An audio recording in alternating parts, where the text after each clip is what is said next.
Welcome to this tutorial on creating a contact sheet in Lightroom. So Anna here has already imported her files. So we have 60 images and we're just going to use all of them.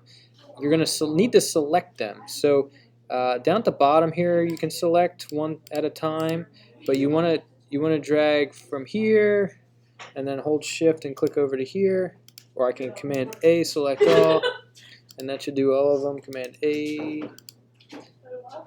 Maybe not. There we go. Yeah. So when you have them selected here, if I like independently click one or the other, sorry, it's going to like add them or subtract them. So we're going to Command A, select all. Now they're all selected. Once you have them selected, you're going to print. So we're going to go over to the print tab. So there's multiple tabs here. The library tab is where you see files. The develop tab is where you get to retouch the files, and more on that in a little bit. And I'm just going to close this. And then the print tab is where we're going to print files. So if we wanted to print one image, this is how you could do it. But here we're not going to print just one. We're going to actually print the contact sheet.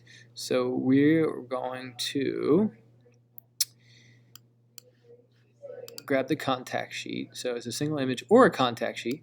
And we are going to set up our page grid. So instead of a 1x1 grid, we're going to make this, I don't know, 5x8 maybe, something like that. And it has 60, so we'll just keep cranking until we get all of them in there, and then I'll just make adjustments to get more pictures on the page. So there's only 3 blank spaces. This looks good. So 9x7 grid gets us 60 images in there, and you can, if you want, maybe take off some of these so we don't need to see the ruler. No, the guys are actually okay there. Usually uncheck something. Where is it? Print resolution is good. This is a slightly new interface with the newest version of Lightroom. So I'm just clicking around a little bit. Rotate to fit, margins, grid, cell size. All right, let's just go with that. So we're not going to make any changes here. So what we want to do, instead of printing to a printer, we're going to set this to a JPEG file. And then we're going to print a file.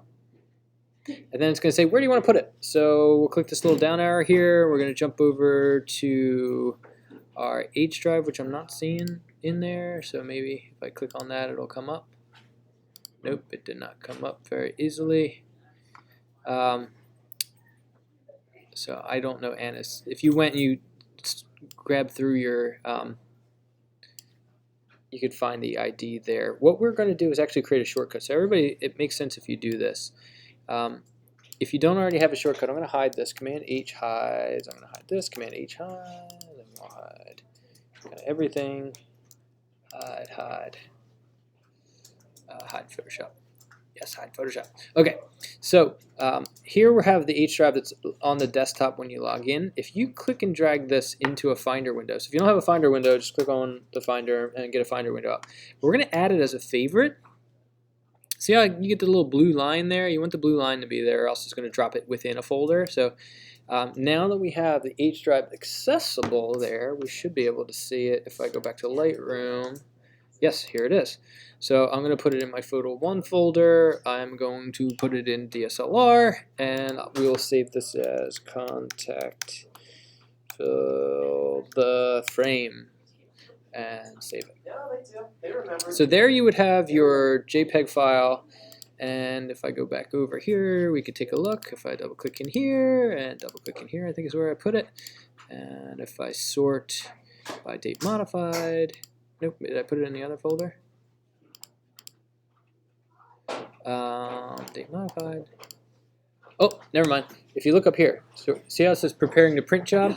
So it's going to go and like access all of these images, and it's, you get a progress bar here. So once this is done, you'll have that file accessible.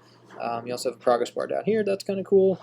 And you're going to want to spit that up to this assignment in Google Classroom. So I'm going to close this guy out, and we'll go back to Classroom. So you're going to add a file once it's done exporting, you'll add or create, and you can grab the file, and it says where is it, so you're going to select it from your device. And then now that we have our quick and handy favorite up here, you should be able to access it. Access it? Weird. Access. So we're just waiting on Lightroom at this point. But that I think is, I do want to show it at the end of the tutorial, so we'll have to wait a little bit.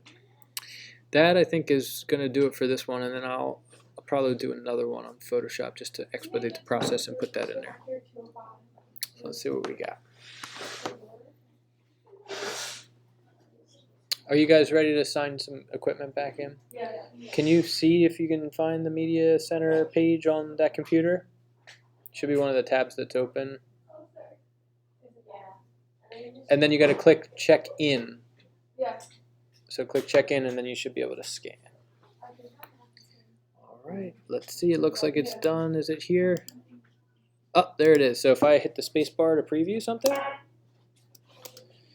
and we should see our one-page all-image snapshot.